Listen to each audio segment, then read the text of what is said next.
நமது தேசம் YouTube channel நண்பர்களுக்கு வணக்கம்.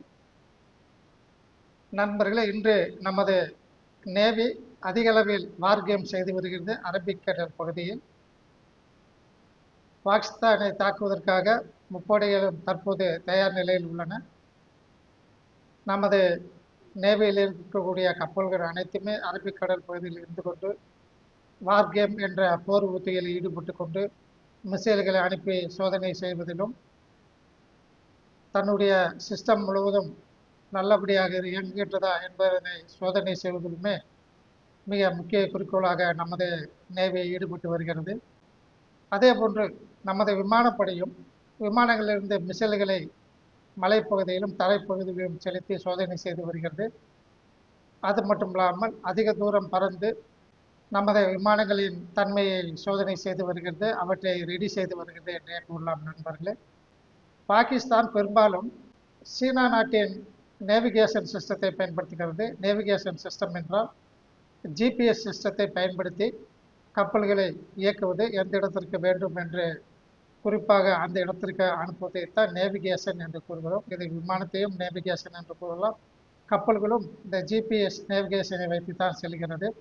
ஆகவே அமெரிக்காவின் நேவிகேஷன் சிஸ்டத்தை சீனா பயன்படுத்துவதில்லை. அதே போன்று அதன் நட்பு நாடான பாகிஸ்தானும் சீனாவின் நேவிகேஷன் சிஸ்டத்தை பயன்படுத்துகிறது. ஆனால் நமது கப்பல் படை பாகிஸ்தானில் உள்ள அனைத்து வகையான நேவிகேஷனையும் ஜாம் செய்து விட்டது என்றால் அந்த நாட்டின் விமானம் அல்லது கப்பல் அல்லது அந்த நாடு பாகிஸ்தான் செலுத்தக்கூடிய பிரிசிஷன் கைடட் மிசைல்ஸ் என்ற அனைத்துமே அது எதிர்பார்த்து அனுப்பக்கூடிய இடத்திற்கு போய் செல்லாது, வேறு இடத்திற்கு போய் சென்றுவிடும். ஆகவே அந்த சீனா நாட்டின் நேவிகேஷன் சிஸ்டத்தை நமது இராணுவம் அதை ஜாம் செய்ததோடு அதை ஹேக்கும் செய்துவிடும். ஆகவே ஒரு இடத்தில் விழுவதற்கு பதிலாக அது வேறு இடத்தில் விழுந்து வேண்டாத சேதத்தை ஏற்படுத்தும். ஆகவே அதன் மூலம் நமது இராணுவம் பாகிஸ்தானின் தாக்குதலிலிருந்து தப்பிப்பதற்கான வாய்ப்புகள் அதிக அளவில் உள்ளன. நண்பர்களே, நமது இராணுவ படை, நமது காலாட்படை தற்போது நமது ஜம்மு அண்ட் காஷ்மீர் பகுதியில் பாகிஸ்தான் ஆக்குபைடு காஷ்மீர் எல்லையோரமாக இருந்து கொண்டிருக்கிறது. ஆகவே இந்த போரின் மிக முக்கிய நோக்கம், இரண்டு நோக்கங்கள். ஒன்று, தீவிரவாதத்தை முக்கியமாக அழிப்பது. பாகிஸ்தானிலிருந்து வரக்கூடிய தீவிரவாதம் அழிக்கப்பட வேண்டும் ஒரு எண்ணத்தில் நமது இந்தியா பாகிஸ்தானில் எங்கெங்கே தீவிரவாத குழுக்கள் உள்ளனவோ, எங்கெங்கே தீவிரவாத குழுக்களுக்கு பயிற்சிகள் அளிக்கப்பட்டு வருகின்றனவோ, எங்கெல்லாம் தீவிரவாத குழுக்களின் தலைவர்களை தற்போது பாகிஸ்தான் ஒழித்து வைத்துள்ளதோ அந்த இடங்களை தாக்கி அவற்றை அழிப்பது, அது மிக மிக முக்கியமான ஒரு குறிக்கோள். இரண்டாவது குறிக்கோள், இந்த போரின் போது பாகிஸ்தான் ஆக்குபைடு காஷ்மீரை நாம் நமது இந்தியாவுடன் சேர்த்து கொள்வது. இந்த இரண்டு நோக்கம் மிக முக்கியமாக நோக்கமாக கொண்டு தற்போது நமது முப்படைகளும் இந்த போரில் இறங்குள்ளதாக தெரிகிறது. நண்பர்களே, பாகிஸ்தான் வசமுள்ள காஷ்மீர் பகுதியை இந்தியா பிடித்துவிடும் என்ற நோக்கத்தின் காரணமாக பாகிஸ்தான் தனது முப்படைகளையுமே பாகிஸ்தான் ஆக்குபைடு காஷ்மீரின் எல்லையோரமாக கொண்டு நிறுத்தியுள்ளது. அங்கு பீரங்கிகள், விமானப்படைகள், இராணுவ வீரர்கள், ராக்கெட் லாஞ்சர்கள் என அனைத்தையுமே அங்கு கொண்டு நிறுத்தியுள்ளது. அதே போன்று தன்னுடைய F-16 விமானத்தை கராச்சி துறைமுகத்தை பாதுகாப்பதற்காக, நமது கப்பற்படையிலிருந்து தாக்குதலை சமாளிப்பதற்காக குவாடர் என்று சொல்லக்கூடிய அந்த துறைமுக பகுதியில் அதை கொண்டு ஒழித்து வைத்துள்ளது. நண்பர்களே, தற்போது வந்துள்ள செய்திகளின்படி பார்த்தால் பாகிஸ்தானில் சுமார் 50 F-16 விமானங்கள் லேட்டஸ்டாக வாங்கப்பட்டவை. அந்த F-16 விமானங்களிலுமே பெரும்பாலும் ரேடார்கள் வேலை செய்யவில்லை என்று கூறுகிறார்கள். இந்த ரேடார்கள் அனைத்துமே வேலை செய்யாவிட்டால் அந்த ரேடார்கள் இல்லாமல் F-16 விமானத்திலிருந்து எந்த இடத்திற்கு செல்ல வேண்டும் என்று குறிப்பாக செல்ல முடியாது. அது மட்டும் இல்லாமல் எந்த இடத்திற்கு மிசைல்களை அனுப்ப வேண்டும், ஆயுதங்களை அனுப்ப வேண்டும் என்று குறிப்பிட்டு அனுப்பவும் இயலாது.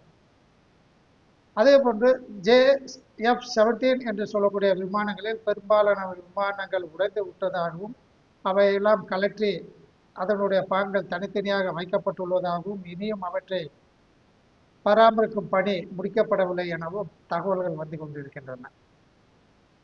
ஆகவே இந்த F-16 விமானங்களுக்கு தேவையான ராடார்களை ஏற்றிவிட்டால் துருக்கி விமானம் C-130 என்று சொல்லக்கூடிய விமானம், இது 6 விமானங்களில் பாகிஸ்தான் நாட்டுக்கு தேவையான ஆயுதங்களையும் இதர உதிரிப்பாகங்களையும் ஏற்றுக்கொண்டு வந்ததாக கூறப்படுகிறது.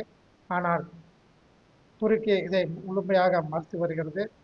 ஆனால் உண்மையில் அங்கிருந்து இறக்கப்பட்ட பொருட்கள் அனைத்துமே இராணுவம் சம்பந்தப்பட்ட பொருட்கள் என அந்த அட்டைப்பெட்டிகள் காட்டுவதாகவும், ஆனால் அவற்றின் உள்ளே என்ன இருக்கின்றது என்பதை கண்டுகொள்ள முடியவில்லை எனவும் அறிக்கைகள் கூறுகின்றன. நண்பர்களே, நாம் 2023ஆம் ஆண்டு துருக்கி நாட்டில் அதிகமான அளவில் பூகம்பம் ஏற்பட்டு பெரும் சேதம் ஏற்பட்ட போது முதலாக ஆபரேஷன் டோஸ்ட் என்ற திட்டத்தின் கீழ் நாம் உடனடியாக துருக்கி நாட்டிற்கு நமது இராணுவ வீரர்களையும் மருத்துவ அலுவலர்களையும் அங்கே அனுப்பி, அது மட்டும் இல்லாமல் நேஷனல் டிசாஸ்டர் மேனேஜ்மெண்ட் டீம் பெரிய அளவிலான குழுவையும் அங்கு அனுப்பி அவளுக்கு வேண்டிய அனைத்து விதமான உதவிகளையும் உலக நாடுகள் அனைத்தும் பாராட்டும் வகையில் அந்த நாட்டுக்கு தேவையான அனைத்து வகையான உதவிகளுமே நமது இந்தியா செய்து நண்பர்களே. இவற்றையெல்லாம் மறந்து கொண்டு திடீரென்று பாகிஸ்தானிற்கு அது 6 விமானங்களில் போருக்கு உதவி செய்யும் வகையில் ஆயுதங்களை ஏற்றி வருவது இது மனிதாபமற்ற செயலாக தெரிகிறது நண்பர்களே. ஏனென்றால் தீவிரவாதத்தை வளர்ப்பது துருக்கியும் ஒரு முக்கியமான நாடாகவே உலக நாடுகள் பார்த்து வருகின்றன. துருக்கியின் அதிபர் எரடோகன் அவர்களை யாரும் மதிப்பதில்லை.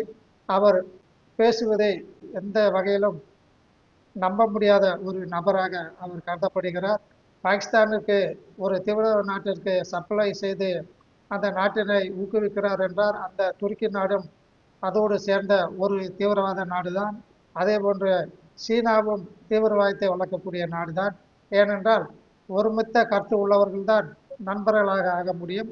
ஆகவே பாகிஸ்தான் எந்த மனப்பான்மையில் இருக்கிறதோ அதே மனப்பான்மையில் தான் சீனாவும் இருக்கிறது, அதே மனப்பான்மையில் தான் துருக்கியும் உள்ளது.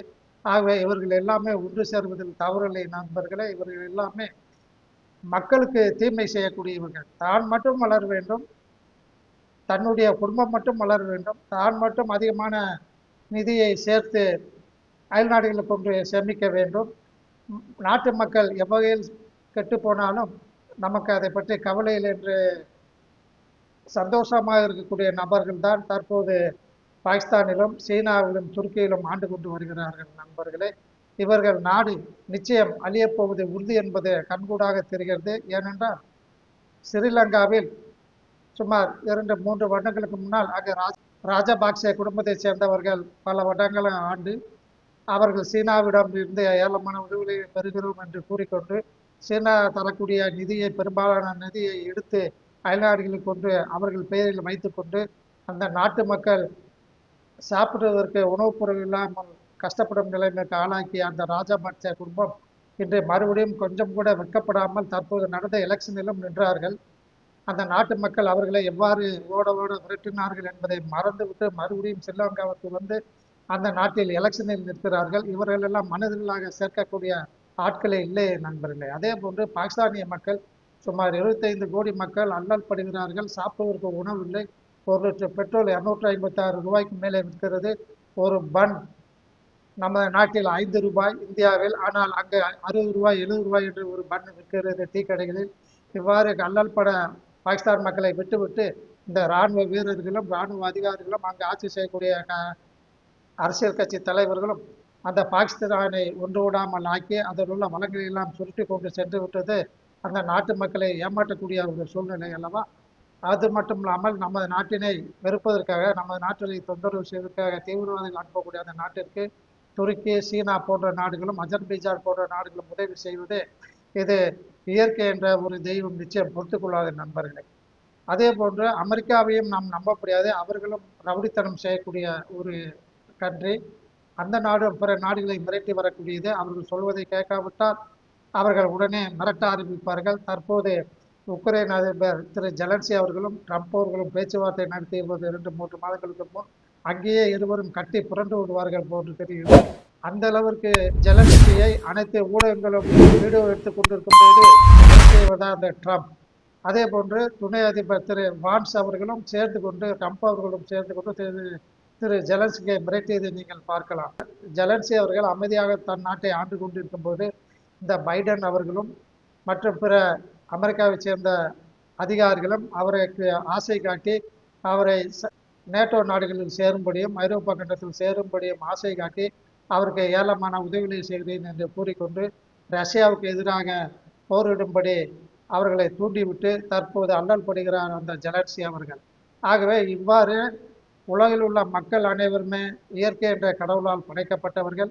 அவர்களுக்கு தீமை செய்யக்கூடிய எந்த ஒரு மனிதனாக இருந்தாலும் அந்த நாடு அந்த மக்களுக்கு தீமைகளை செய்யக்கூடிய ஒரு நாடாக இருக்கும்.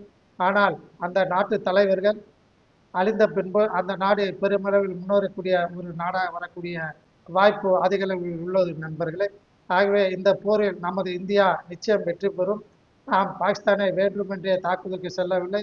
1979ஆம் ஆண்டிலிருந்து நமது இந்தியாவிற்கு தீவிரவாதத்தை அனுப்பி நாம் அமைதியாக நமது வேலையை பார்த்து கொண்டிருக்கும் போது நம்மை வேண்டாத தீவிரவாதத்தை அனுப்பி நமது நாட்டு மக்களை தொடர்ந்து கொன்று வருவதை தற்போது மோடி என்ற ஒரு இந்திய தலைவர் அவர்கள் எதிர்க்க உள்ளார்.